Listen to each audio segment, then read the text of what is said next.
Hello, everybody, and welcome back to the Forge D20 podcast. I am your host for the Tales of Lodrienth campaign. My name is Zach, and we have just concluded the Eden-Eflar arc, and we're going to do a bit of an epilogue today for this episode. So, to give you a recap on what happened last time, the Spider and Iron Fang pushed Damocles through a portal. And as this happened, Iron Fang came rushing out, separating Loyd from the party by creating a dome made of all types of organic materials that were around, isolating the two of them, while Rosalia, Damocles, Moros, and Dalkum had to deal with the spider. As they went through the combat and dealt with the spider, they defeated him. Now, it wasn't an easy fight, given his psychic abilities, but they came out victorious, with no deaths occurring, at least on their end. After defeating the spider, Dalkum and Moros were taken to a vision, full of pitch-black darkness, except for a very faint, glowing, purple light off in the distance. And Dalkum was compelled by something in the distance to get closer, despite his instincts telling him, don't do this. And as he approached and looked down, they bore witness to something that referred to itself as Uthamak, claiming to control the Illithids, and that the group should abandon their search for the murderer of Dallas Finstrom. They learned a little bit about Uthamak's goals: to leave Nikathis, oddly similar to another individual they brought up, the Defector, who claims they also want to leave Nikathis. Why a Illithid who defected from their Elder Brain would want the same goals as the Elder Brain and not work together might leave some uncertainty in the minds of Moros and Dalkum. And as they were shunted out of this vision, the dome surrounding Loyd and Iron Fang dropped. Seeing the two rush at each other, they both dealt fatal blows to one another. And the identity of Iron Fang, as his mask fell off, was none other than Cale Voss, the adoptive father of Loyd, who said he would see Loyd in paradise. In an emotional moment between the group, Moros came rushing forward, having some final words with Loyd before he passed on to the afterlife, being reunited with Cale and Graham. And at the end, Dalkum, with a diamond in hand, his resolve as steady as it's ever been, is ready to do what he seeks to do next. And that's where we're going to pick up. All right. I'm just gonna kind of begin walking forward. Walk past Devlin, hop down onto the tracks, and I'm going to kind of walk between Moros and Rosalia, kind of separating them as I go, and I go to kneel before Loyd, diamond in my hand as I close my eyes and I'm holding it out.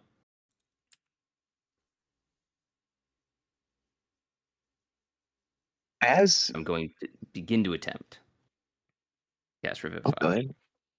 As you go to do that, immediately Morris is gonna like motion forward, so he's right next to you. Are you kneeling or standing? I'm like kneeling down over his body.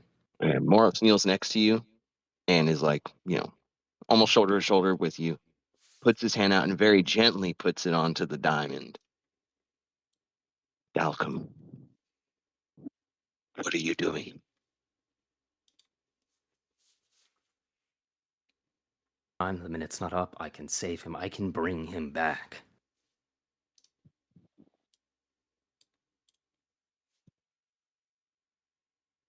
Dalkum, Loyd does not want to be brought back. He told me this more than once, that if it was ever him, that he would want to stay that way.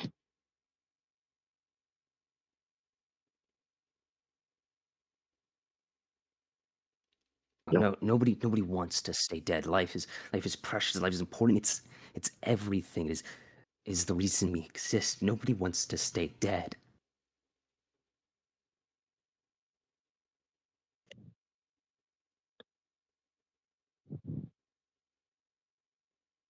Whilst I think that is true in most cases, Loyd lived a very conflicted and difficult existence. If the things you believe and I believe are true, then he is in a better place. He does not want to come back. He was on the brink of losing his mind. If he comes back, he won't come back whole. He was at peace. There's no peace in death. It's not. That's a falsehood sold to you by morons and fucking clergymen to try to steal more money from you. There's no peace in death. Death is an endless battlefield. It is horrors beyond your imagination. There is no peace in death.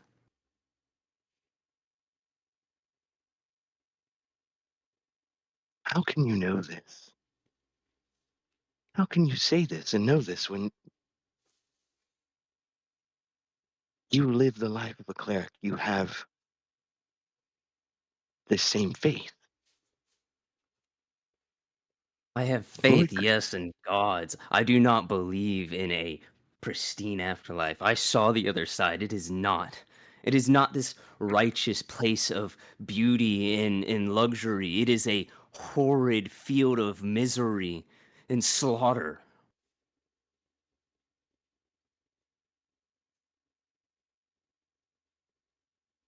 I stood at the scales of oblivion before the god Sarkat.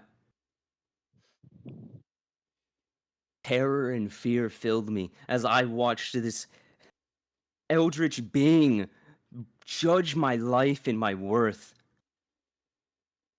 There is no peace in death.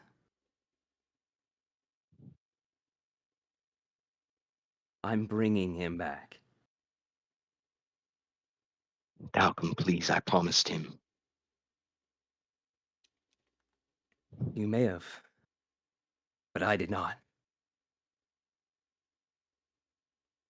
He's gonna close his eyes and grab his holy symbol. He's gonna focus to try to cast Revivify.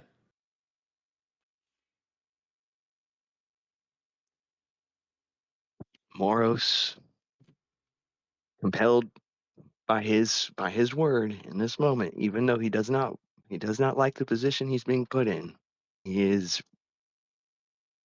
if one thing, he is a man of his word, and he will not break his promise to Loyd. As Dalkum closes his eyes and grabs his holy symbol, Moros is going to snatch the diamond out of Dalkum's hands. And as he snatches it, Moros is going to stand up and step back about 10, 15 feet away from Dalkum. Well, maybe not 10, 15, but 10 feet away from Dalkum. Backing up and putting the diamond in his, I would say his breastplate, like tucked away behind it. I'm sorry, Dalkum. I really don't want to do this, but I promised him. He's gonna scramble to his feet and he's gonna kind of rush towards you. Hand out. Give me it back. You're not doing this. You're not thinking straight. Give me the diamond. I can save him.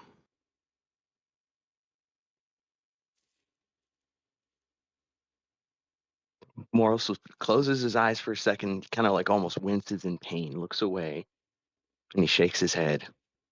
No, Dalkum. I promised him. And as much as I believe you when you say you saw what you saw, I don't believe that is the same for everyone. I refuse to believe that Loyd did not go to a better place. And I can't break my promise to him. Dalkum's gonna cut you off. He's gonna grab you by his breastplate. You're not taking my only friend from me!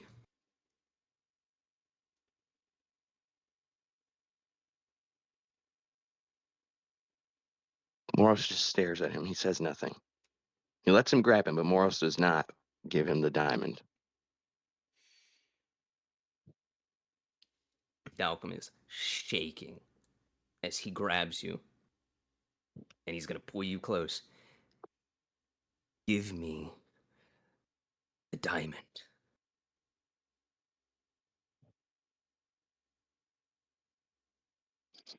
Moros looks just over Dalkum's shoulder at Loyd.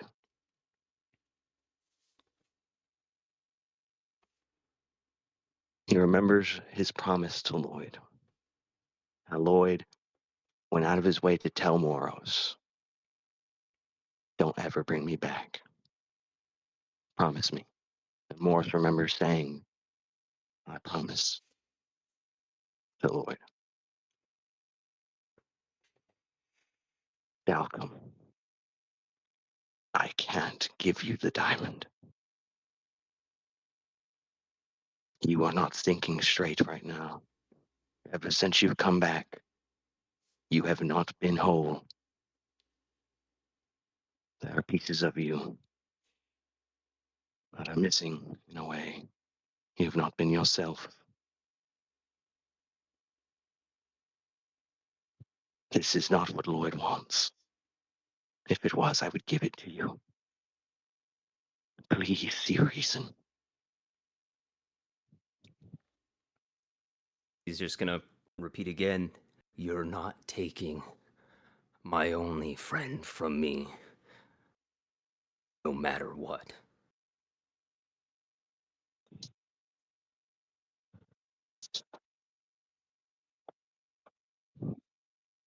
And he's gonna try to reach in to your breastplate, and he's gonna try to grab the diamond. Moros shoves you. Are we gonna have like a test of strength on that, or does Moros just shove you away from him? That's fine. As he does it, he shoves you just enough back that you're away from arm's distance. Dalkum, don't do this. Please. Dalkum's kind of standing there, kind of looking down and to the right, almost shocked that you put hands on him and you shoved him away. He's gonna look up at you.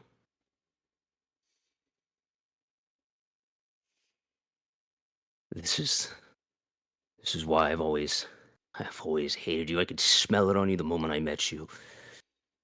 You are a pox upon everyone you meet. Give me the fucking diamond.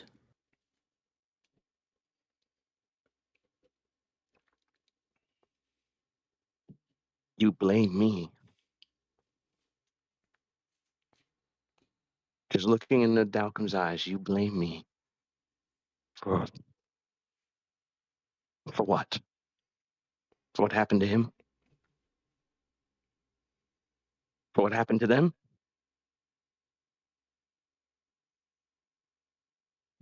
You blame me for it all. Dalkum's hands are twitching, vibrating right now with rage. I knew it the moment I met you. You are a curse. The stench of death hangs off of you with every word, every breath you take. Everyone you meet, everyone you love is destined to die because you are a curse. I died because of you. Loyd died because of you. My family died because of you. Your father died because of you.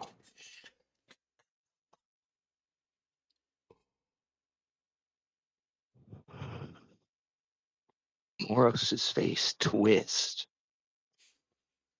when you say that, like you just stabbed him in the chest.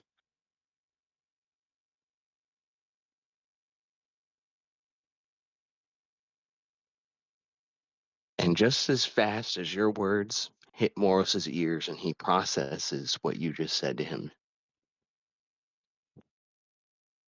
without another word, Moros fucking lays one into Dalkum. Just a straight right step, boom. He's going to punch Dalkum. No words. As if compelled by something within him, not even of his own volition. With every fiber of his being, he puts everything into this, and he just lays one into Dalkum. All right. Go Dalkum, ahead and... Oh, sorry. Go ahead. Isn't ready for the hit, so he's just gonna eat. He's not ready for the hit, so he's just gonna eat it. Okay. So he's not expecting to fight at this moment, so You take the 6 damage. points of damage. Moros just... And then we're about arm's reach from each other. Moros just straight right, stiffen. And then after he does it, Moros kind of realizes like what he just did. He takes a step back and he says, "Don't." Dalkum kind This of is reels over. back from the punch. He kind of reels back from the punch, and he's looking down, raises his hand to his face where you struck him, and looks at it, and he looks up at you. The usually kind of black bird-like eyes, or eye now. The one side kind of flares with a like silverish gold light in the center, and he's going to rush you, and he's going to attack you. You want to roll initiative? This is where we roll initiative, yeah. Okay. All right. So go ahead, roll the initiative. I will Rolled a natural 1. I will have Devlin and Rosalia do something at the end of your guys' initiative orders for every round you guys fight. So all right, Moros Omenborn, you are up first. As Dalkum rushes him, Moros is just going to kind of take a fadeaway back step, like Conor McGregor on Jose Aldo. Just give him a stiff 1-2 as he's fading away. Right to the jaw. Let's see if these hit.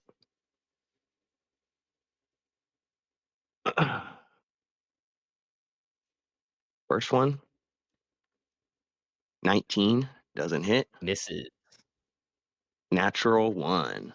So it is now Dalkum's turn. Moros swings twice as he's kind of stepping back as you come running in, but you're too quick, you're too agile, you are enraged, and you see an opening. So yeah, as you swing, Dalkum slips the first punch, and as you throw the second, probably like a hook to the body, he's going to catch your arm. He's going to swing back and try to hit you in the face. That's a 26 to hit for 6 damage. And then I'm going to expend my bonus action to make a second attack. So the first one is just a straight left to the face. And then the second one, if I hit, is a natural 20. So this isn't a dice roll, so it just gets doubled. So it's just 12 damage. So I catch the punch on your natural one. I hit you with the straight left. And after I do so, I'm going to bring both hands up and wrap around the back of your neck, and I'm going to bring your face down and knee you. Ooh. Sick. As your knee connects with Moros... I need to make a wisdom saving throw. Who does? You do? I do. So we now have advantage against each other on all these attacks. Okay, well... I am now in a fucking frenzy. Moros, as you bring that knee up and you feel the knee connect with Moros's face, you can feel like an audible, or you can hear an audible sort of crunch. As Moros comes back up, blood dripping from his nose, porously, and his teeth also dripping with blood from his lips. Moros spits to his side, and no words. He takes a moment, looks you in the eyes, and just starts going back at it, as seemingly kind of acknowledging, okay, you fucking got me good on that one. I'm going to get you back. Let me see. Moros is going to go ahead and he's going to, after being headbutted, he's going to then reach back and grab Dalkum by his shoulders and step in for a headbutt. Let's see. So as you're rolling for this, you hear Rosalia. She's just wailing and crying over Loyd's body, screaming, "Stop! Stop!"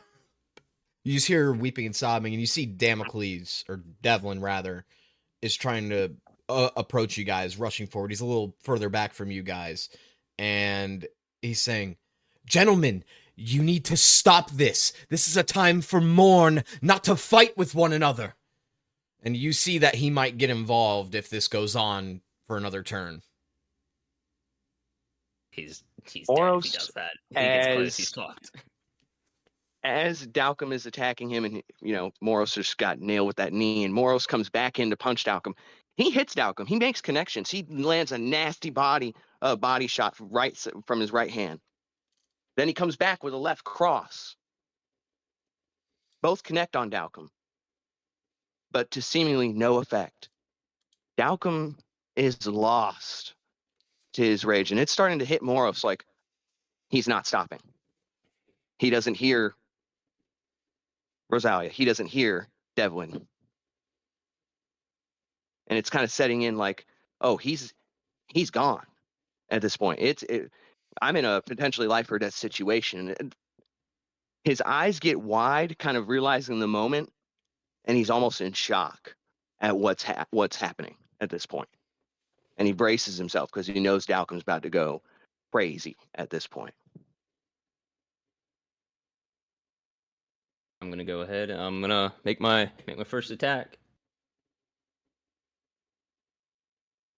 That is a 21 to hit. I think, does that just hit with the +2? Yeah. So that's another 6 points of damage. Mm-hmm. And then for my bonus action, second attack, War Priest, unarmed strike again. Roll one more, but well, you hit anyway. So if you crit, it's just to see if I crit. All right, and then another 6 points of damage, as he is completely just enraged at this moment. He's wailing on you. The strikes, right, they're connecting, but it's like he's not there, as he lays in 2 big left hooks straight to where your liver is, as he's just laying and not caring about the armor. He's trying to dent you through it. Quick thing. I'm going to add 6 HP back to my total because I forgot that I have adamantine armor. It can't be critted. Oh, all right, yeah. That'll do it. So I'm just going to add that back to it. But I still take this damage. I'm going to even say, like, you dent the armor. You take these, like... fucking... I mean, you're basically a walking catastrophe at this point. You're unbound, full strength, not holding back. I've seen you do tremendous things at this point. For you to dent Moros's armor is not exactly a small feat, but it's not something outside the realm of possibility, especially the way you're punching him. You not only dent the armor, there's like a visible like crack in the plating from where you're just wailing into his liver. Moros even feels it, that his liver's been compromised at this point. He does not want to get hit there again. He's covering up, trying to cover up as much of his body with both of his hands and as much of his face as he can. He is going to, at this point,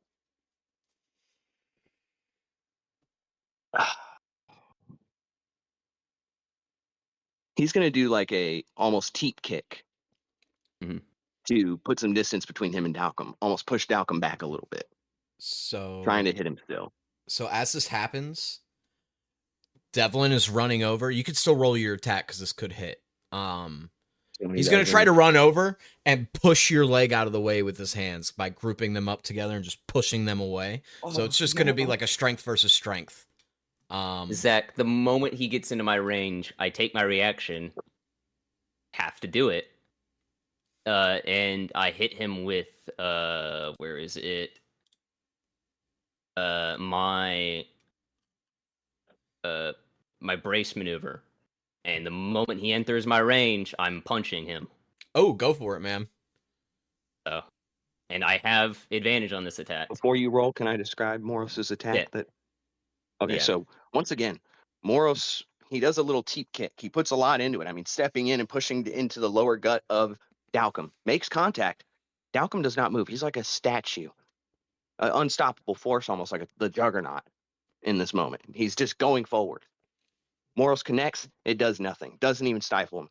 Second time, he steps in and does an even more powerful teep kick, just trying to double down on it, trying to put as much as he can into this. And Dalkum just sidesteps it almost. It just slips off of him. And once again, Dalkum's like, we're in a fucking phone booth at this point with each other. And then Devlin comes stepping in.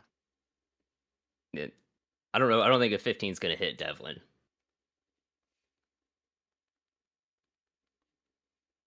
Does it, Zach? What number? I'm sorry. A 15? A 15? 15 just hits. Right. He's not going to take any damage. He's just going to use his reaction. He puts his hand up, and a small, like, blue slate of arcane energy blocks all the incoming damage, and he's just knocked back. Yeah. So cool. Yeah. Okay. So yeah, when he runs up after I eat the kick, he's turning. He goes to clothesline Devlin as Devlin's running up, and ends up sending him shoving back. So, and then now that Devlin is out of his 5 feet range, he's turning back to Moros, and he's making 2 more attacks.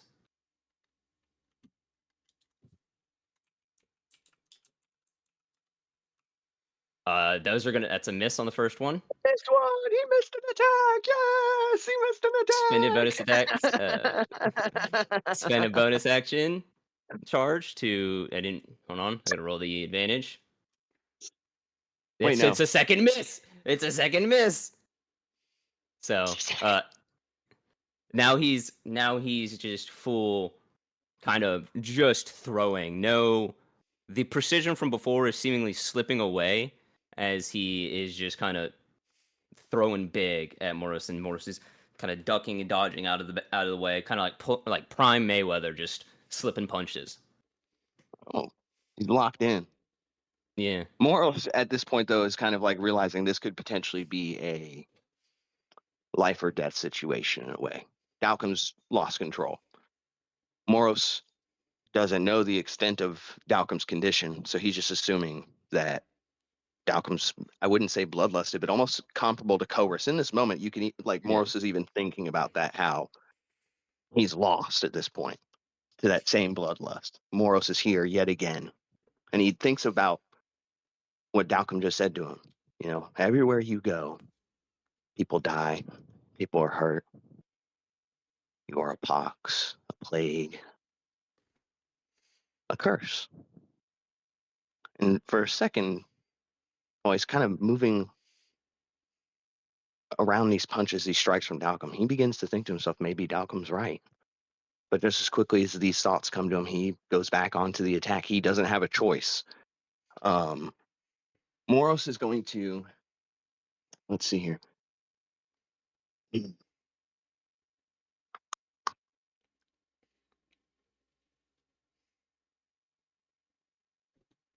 Yeah, Moros is just going to have to do He's going to do an unarmed strike, advantage. 26. And then his second unarmed strike. Let's see if it hits. And this will determine what his turn is. Or what attack he's doing. 26 and 25. Do both hit? Oh, yeah, both hit. Okay. First attack. Moros is just like you said, kind of bobbing and weaving. He sees a moment, an opportunity, and he's going to just kind of step in and give a nasty elbow right across Dalkum's beak, if you will. He has a beak, right? Yeah. Just nasty, right across the beak, puts everything into it. There's like almost an audible crunch. Nothing's broken, but certainly there's, some damage. Finally, he's making connection. And then after he does that little step in elbow, he's going to, as Dalkum kind of recoils from that impact, he's going to use his second unarmed strike to actually grapple Dalkum and wrap his arms around him, seemingly trying to restrain him if he can. You have to succeed on a strength dex saving throw, your choice, and the DC is 8 plus my proficiency, which is 3 plus my strength. And my strength is +5, so that is a 16 DC saving throw strength, I assume. All right. Yeah. It's gonna be a strength saving throw. Natural 20. Oh, yeah. I try to wrap my arms around you, and your wings just like a cool Yeah, the Star one wing Killer I have. Force Unleashed when he does that repulse thing, and he just pushes everyone back. He just bat Moros off of you like he's nothing. After you kind of grab him, Dalkum is gonna try to do the same thing. He's gonna try to grapple you. I gotta make the second attack. I keep forgetting to roll with advantage. That one's gonna hit. So this is gonna be the grapple. He's shooting. After he kind of buffets you back, he shoots in for a double leg, and he's gonna lift you up. All right. Do you want to roll your second attack, or you want me to do my? I'm waiting. I'm waiting. Depending on what happens with the saving throw, determines what the second attack is going to be. So okay, I have a and don't forget my additional +3 +1. You're +2. There we go. Yeah. Or +2. Yeah, sorry. So 16, I think, is our save DCs. Yeah, you succeed. Yeah, no. So he lifts you up, and you're able to kind of stuff his head and sprawl your legs out and get back to your feet. And now he's going to make his second attack. There's the first roll, another 26. So this one's just damage. Stop. As you kind of sprawl down and you push him back, he's going to let you go, and he's going to raise up with his knee straight into your gut for another 6 points of damage. Ugh. You hear Moros cough as that one makes contact. You knock the wind clean out of him. Anything else you want to do before I go my turn? That is his turn. We're done. Oh wait, no, it's Devlin's turn now. Sorry. So I'm gonna shift over to Rosalia, who's still weeping over Loyd's dead body. She's just kind of petting his head, caressing him, because she knows this is probably going to be the last time she ever holds him, weeping, begging for you guys to stop fighting, but you guys so locked into this fight against one another, it's just completely drowned out by you guys. And Devlin, seeing that, he can't just rush in there, he's going to have to get a little more physical. He's going to immediately, using that slate that you saw appear on his arm, he's going to use it as a stepping stone. Boop, step on it, and he's going to try to Frankensteiner Moros just so he can, incapacitate him. So this is going to be strength versus strength. So Moros, go ahead and roll me a strength saving throw.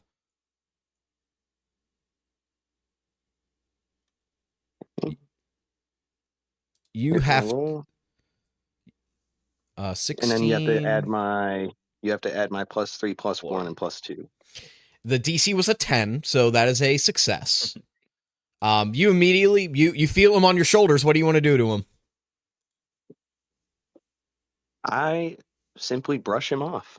Moros, as he goes to grapple with him, Moros is not going to harm him in any way. He's going to move Devlin behind him. And he's going to just put his hand out behind him towards Devlin. He's not looking at Devlin. He's not saying anything to Devlin. He's just putting his hand out almost to gesture. Wait. Like, just let him go. And Moros is not talking about himself with the just let him go stuff. He is talking about, he is kind of with his body and the way his body language is referencing to Dalkum. And Moros is then going to step towards Dalkum. He will speak. Dalkum, this needs to stop. Enough. Please. You've made your point. And then as soon as he says that, he's going to start throwing again. He's just throwing body shots into Dalkum, trying to knock some sense into him. At this point, he knows he has to keep fighting, but he's going to try to talk his way out of this if he can. 2 unarmed strikes. What I would 22. like you to do is, after you roll your attacks, to make a persuasion check. The 22 will hit, so. Mm-hmm. Oh, the 22 hits? AC okay, well, let me roll my persuasion check. Yep. That's not very good. That's only a 9. It doesn't do it. Nothing there, but you take 6 damage. Yeah, take 6 points of damage. Yep. First swing, Moros goes for like a body shot, just a right hook to the body. It brushes off. Dalkum's just too quick. He's too agile, and as that happens, Moros is just going to follow up with a probably just a jabbing left right to Dalkum's face. Just trying to. He's not even. At this point, there's no logic to Moros's strikes either. It's more of out of a frantic need to defend himself. He's just throwing to throw at this point. He's trying to talk to Dalkum. He realizes the moment, but he can't stop. He has to defend himself. And then he just braces for Dalkum's next attack. Yeah, putting his guard up real high again. Dalkum is going to swing in. 19 will miss. Let's go with the second attack. The bonus action. A 25 will hit. Yeah, well. Yeah. So Dalkum with the first one is throwing. He's throwing heavy up top with a left hook, but what it ends up being is actually it was kind of a bait to get Moros to bring his hand up high, and he's going to turn, spin around, and he's going to sweep the leg, Randy, and he's going to kick your legs out from underneath you. Do I roll like a strength save for that? Yeah, just roll the strength save for it, yeah. +2, so 16. 16 just meets it, so it doesn't knock you down, but maybe it knocks you back a few feet, or knocks you back like a foot or two. Yeah, Moros, as you go to sweep the legs, he kind of turns with it, but you buckle his your kick hits like the back of his knee, so he kind of stumbles forward like 2 or 3 steps, recenters himself. Anything else for your turn before we go back to Devlin? That is it. That is all you can do. Rosalia, what will they do? Rosalia's just going to keep crying, sobbing, and Devlin, he's going to respect that you're asking him to wait because he understands the gesture you're giving him. He just slowly gets up to his feet and crosses his arms and just watches from a little bit of a distance. He's going to let you hash it out, so we'll go uninterrupted now. As this happens, and Moros kind of steps to the side again, he looks at Dalkum.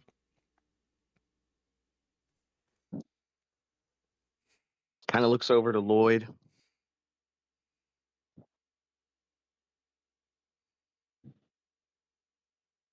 He steps back in towards Dalkum. Stop this. Dalkum, enough. He walks towards Dalkum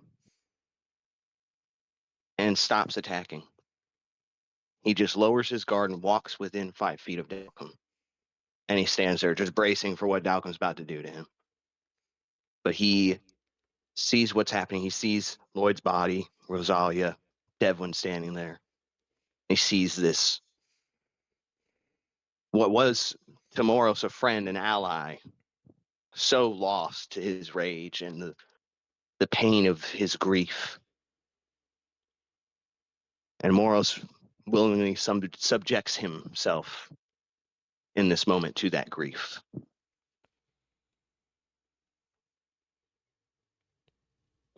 Right. And Moros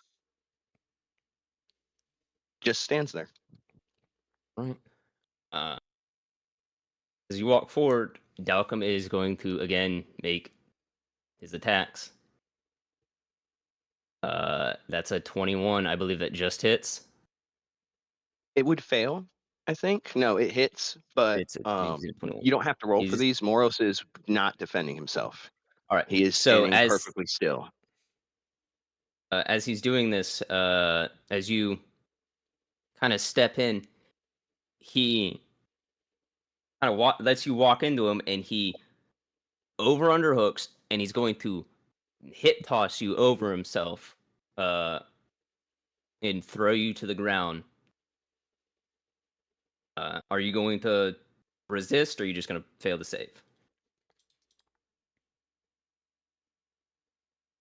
Moros lets him do so. And as he flips Moros just kind of goes with it. If Dalkum has any sense to himself in there, he can tell that Moros is not resisting. And as he flips Moros onto his back, Moros just stares Dalkum in the eyes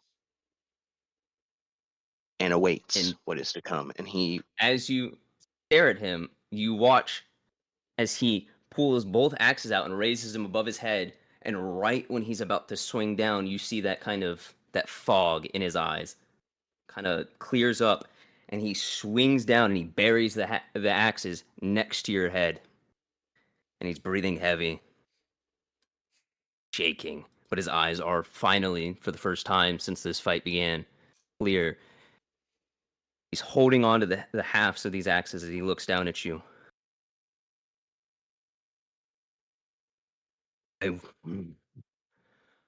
I will not end you out of respect for Loyd, and because despite how much I despise you, how much I hate you, I need you to fulfill my revenge.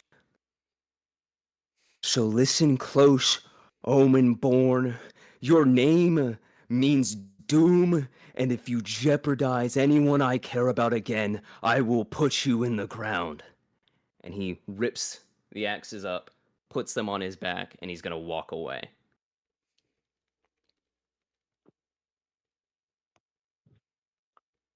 Moros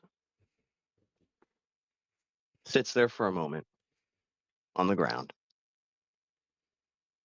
There is an expression of disdain, a look of regret, but not a look of defeat. He takes a moment and slowly sits up.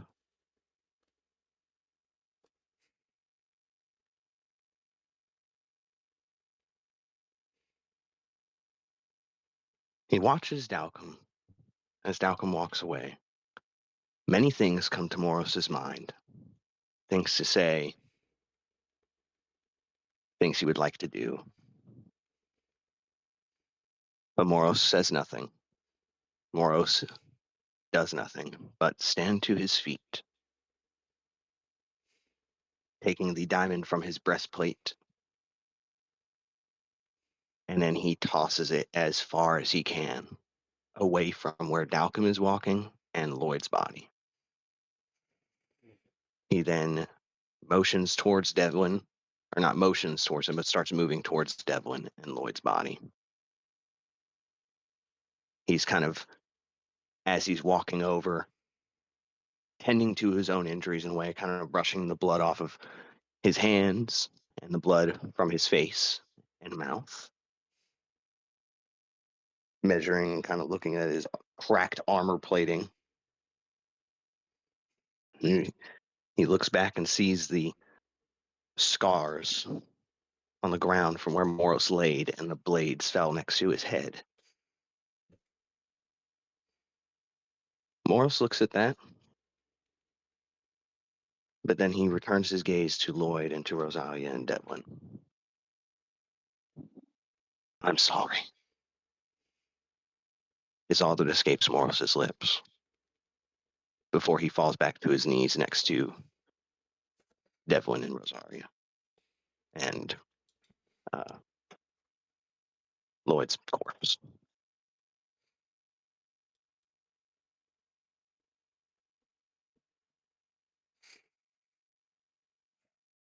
All right.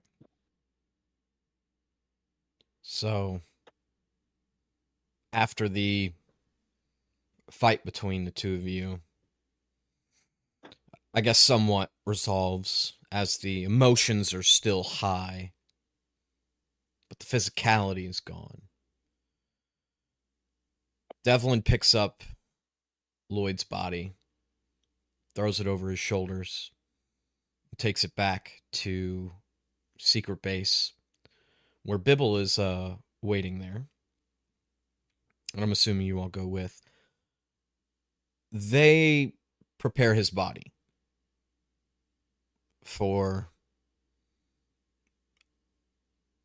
a funeral. Devlin tells you guys they're going to do a pyre, and they're going to find some way to honor Loyd, since he is a hero to both Eden and Eflar. Devlin tells you guys, I'm going to make sure that when I unite Eden and Eflar, that everyone knows it was because of Loyd's bravery. And he shall be commended, a hero in our culture, told for eons, a legend.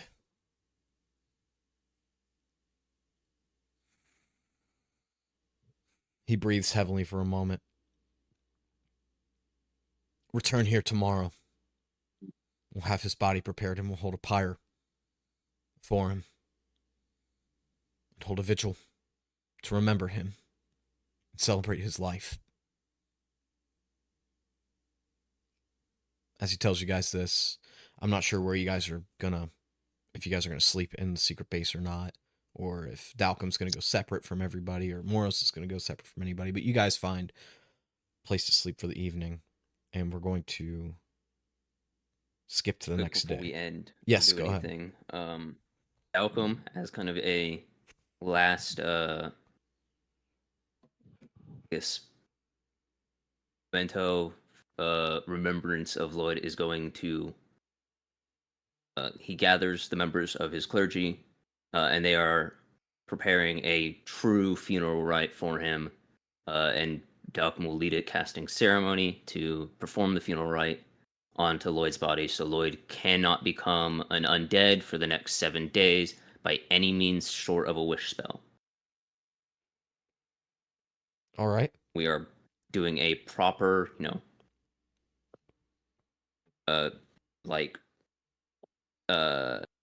it would be like accepted by Sarkot type of funeral. Okay.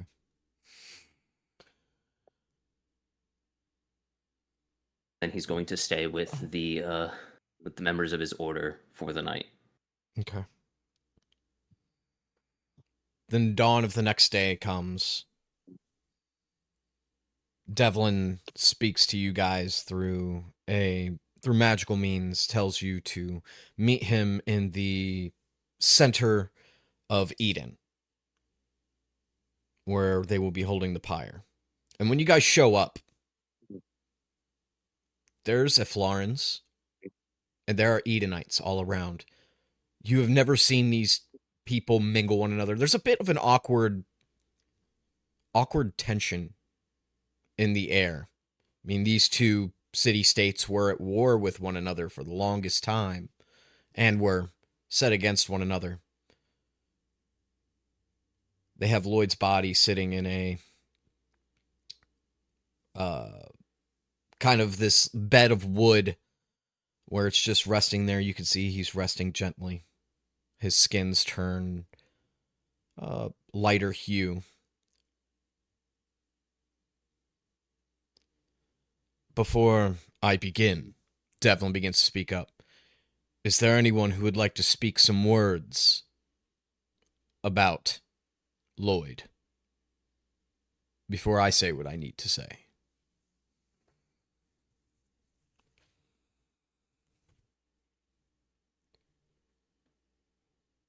Moros looks around and waits to see if anybody else steps forward. Is anyone else going to step forward? No. Dalkum is off, separated from the rest of the group who's there. He kind of is in a corner by himself, just kind of watching.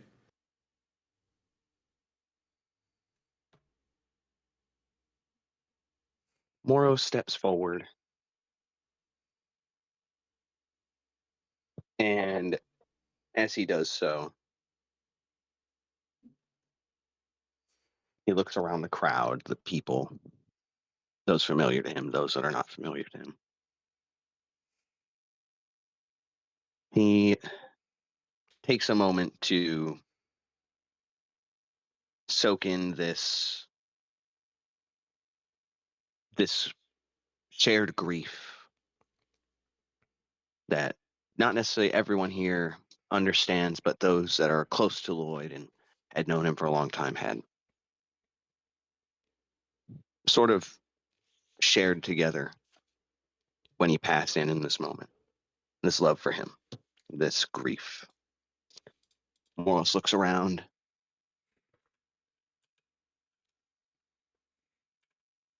I am, for those of you who do not know me, I am one of Loyd's recent companions. My name is Moros Omenborn.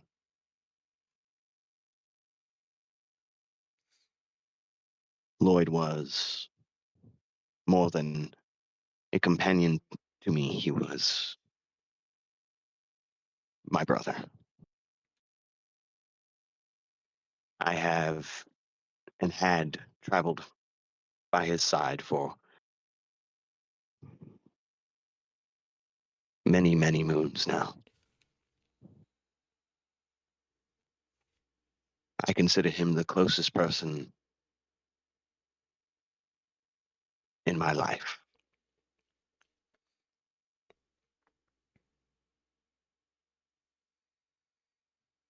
He was an exemplary warrior, but an even better friend.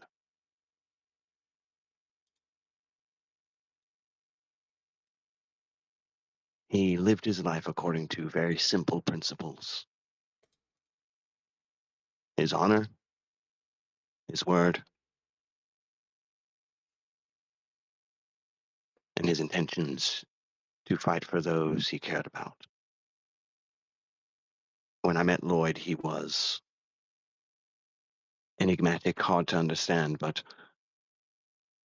through our travels together, our shared traumas and victories and defeats, I learned that Loyd was a complicated man, a man full of depth, full of so much promise. And he put that promise to use to free this land, to free its people.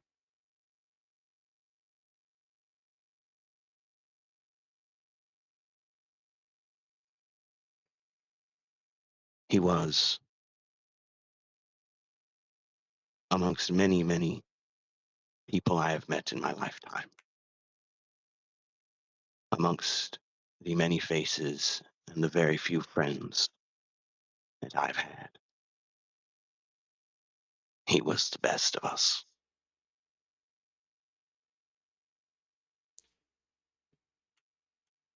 It's fitting that so many people are here today. It's fitting that so many people come to pay respect to him for what he has given for you, for your people, for your country, your home. All I ask is that you take this gift that he has given to you, and you do not let it go to waste. Do not let tyrants rule over you. Do not let indignities and injustices befall on your fellow man. Stand for what is right. That's what Loyd would have wanted. Not to be remembered as some hero, but to be remembered as a lesson that you must stand up and fight for what is right. Remember his sacrifice. Honor him in the way you live. And then he turns and looks towards the pyre where Loyd's body is, and he takes one last look at him.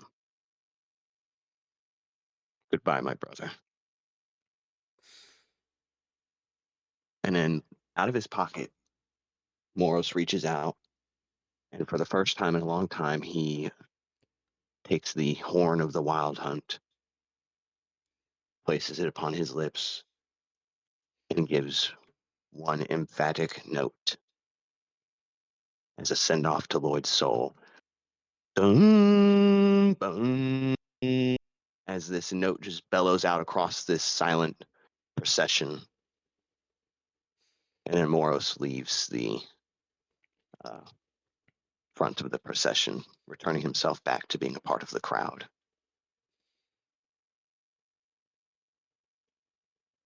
After you return to the crowd, they begin to light the pyre, and Loyd's body burns. You can hear some crying from Rosalia, wailing. There's hundreds of people here, by the way. It's not just a couple of people. There's hundreds of people here. It seems like Devlin has used his networking skills to gather a large crowd of people here. And once the pyre concludes burning, Devlin steps up. Moros Omenborn is right. Loyd wouldn't want to be remembered as a hero. He would want to see us fight for what's right. And what's not right is that our people have been at war for so long. The Eflarans have oppressed the Edenites by treating them like trash. And a lot of you Eflarans know that I am a member of the Council of the Bright Star. But there's one thing you don't know about me. I am not Eflaran by blood. I am an Edenite. Just like many who are here at this procession today. You can hear gasps among the crowd, people muttering as he says this. And because of this, I want to see us all as equals. As of today, I will be absolving the Council of the Bright Star entirely. And Edenites are more than welcome to join this new council. That way, there's equal representation amongst us all, because we are all living organic beings, and we should treat each other with respect and love. As of today, I declare Eden-Eflar to become one unified state that works together to make this world a better place. No longer will we subject the world to not having access to our powerful technology to help fight against the evils that rule this world.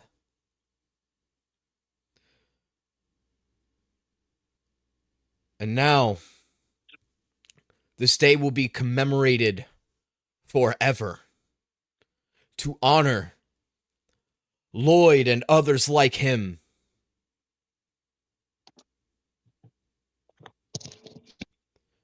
We'll call this day. He thinks for a second, kind of strokes his chin. He looks to you, Moros. Moros, tell me, if Loyd were to have a day named after him, what do you think he would want it to be called? Moros, his eyes raise for a moment. He ponders over this question. He thinks about Loyd and thinks of the moment. Loyd would not want the day to be about him. Loyd would want the day to be about Graham, about all the others that have sacrificed themselves all these years to the spider's atrocities and to the awful peridigm that these people have lived in for so long. He thinks to himself for a moment.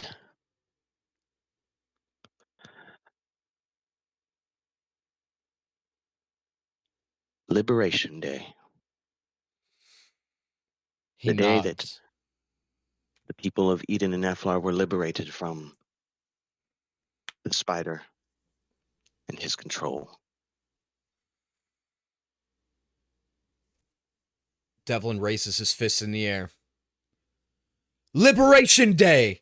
And everyone starts to fucking cheer, and people are patting you on the back, Moros, and all that good stuff. People around are celebrating that there's finally unity in the city. Moros is just looking at the ground as all these people are celebrating, and some even patting him on the back and giving him hurrahs. He just looks more defeated than ever. As this happens, we're going to transition to during the celebration of life. Separately, Devlin is going to approach Dalkum and Moros. Tomorrow, I know you're not long for here. You have places to be, things to do. I've coordinated transportation for you via an airship that contains precious arcana tech. Make sure it gets there safe. You'll meet my contact in the port of Eflar. It's relatively close by my manor. Celebrate your friend and all the heroes who died in order to save this city. You want to ask for a Cornelius Beezlesqueeps. He is a odd one, but I think you guys are quite odd yourselves. You'll fit right in. He extends a handshake to you as he approaches you each separately. You shake his hand. And the day proceeds. The next day, are you guys going to just immediately wake up, go to the port, and meet with Cornelius?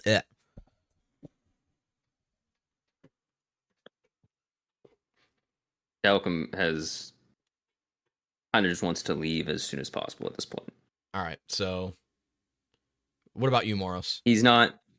I was gonna say he's traveling by himself there because he still has not. He's still staying with his order.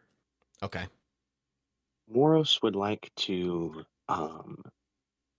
go to Loyd's gravesite privately. Okay. Instead of heading to the celebration of life, he skips that altogether. It's his burial is the pyre, correct? Where the pyre was.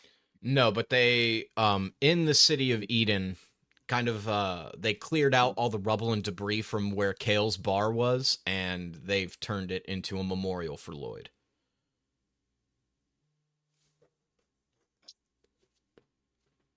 Moros will go there,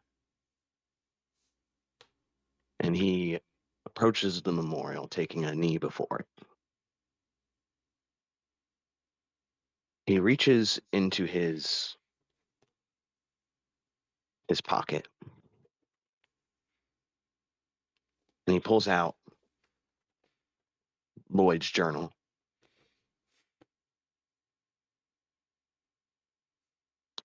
He holds it in his hands, runs his fingers along the embroidery, feeling the texture of it.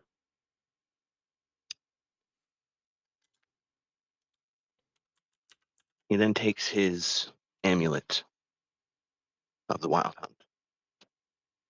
The amulet is very scarred, weathered, chipped away, cracked in many places from the, although dull, it was much more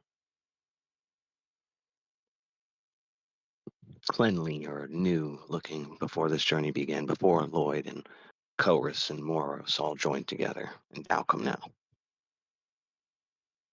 Moros holds the journal close to his heart, and with the other hand takes the amulet, the necklace that it's attached to, the chain, and he lays the amulet upon the pyre, or upon the memorial.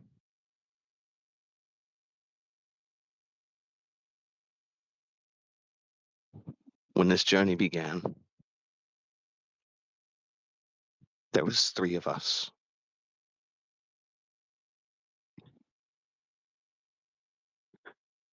And now I'm alone. And all I have left of you are your words. And I can't even read them.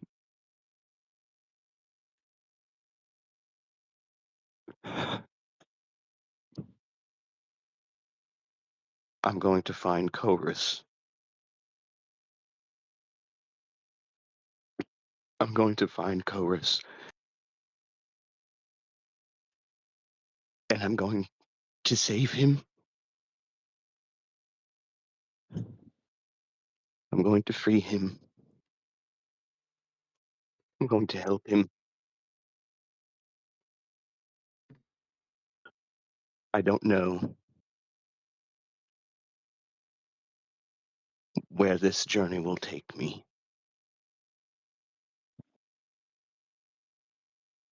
I don't know if I will even be successful. I won't end up like you, brother. But I will finish what we started.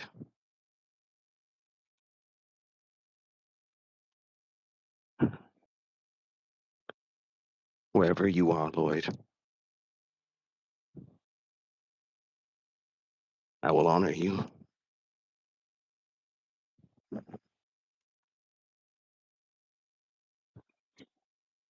I'm going to prove Dalkum wrong. That I'm not a curse.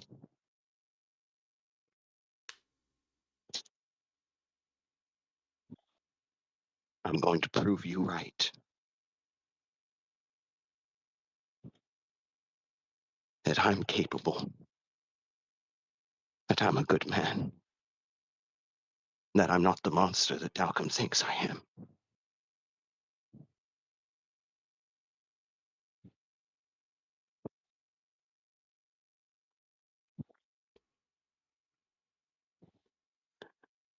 I leave this with you, brother.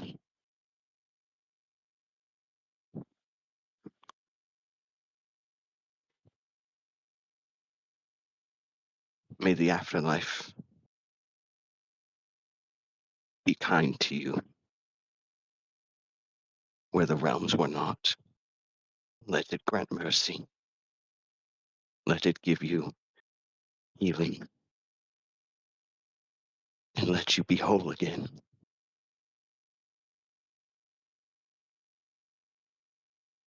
Goodbye, Loyd.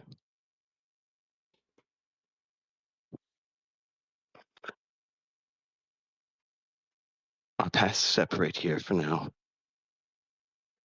I must walk alone for now. But one day, hopefully not too soon, I will see you again.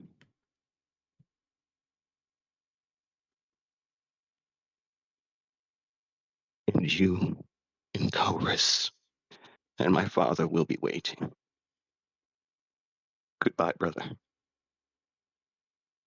And then Moros raises from the ground, holding the journal close to his chest, and leaves. As you walk away en route to the city of Eden-Eflar, to the port where Devlin told you to meet his contact, that is where we're going to end tonight's session and officially end the Eden and Eflar arc for Tales of Lodrienth. I want to thank each of you for tuning into this episode and listening to this campaign. This has been something we've worked up to for almost 2 years now. And we really hope that you guys enjoyed everything that we've put out. I'm very appreciative of all my players here at the table. Thank you, Raph, for playing Loyd. He was an awesome character. I want to... Rest in peace, King. Yes. There he is. He's been listening the whole time. I know he didn't speak, but he's been listening. Love you, Raph. Love you too. Before we leave off, I want to thank our patrons on Patreon, Melanie Droz, Anakin Groce. Thank you guys for supporting us and help us reinvest back into what we love to do, and that's play D&D so that you guys can listen and enjoy the story alongside. Bro, your son already has a job.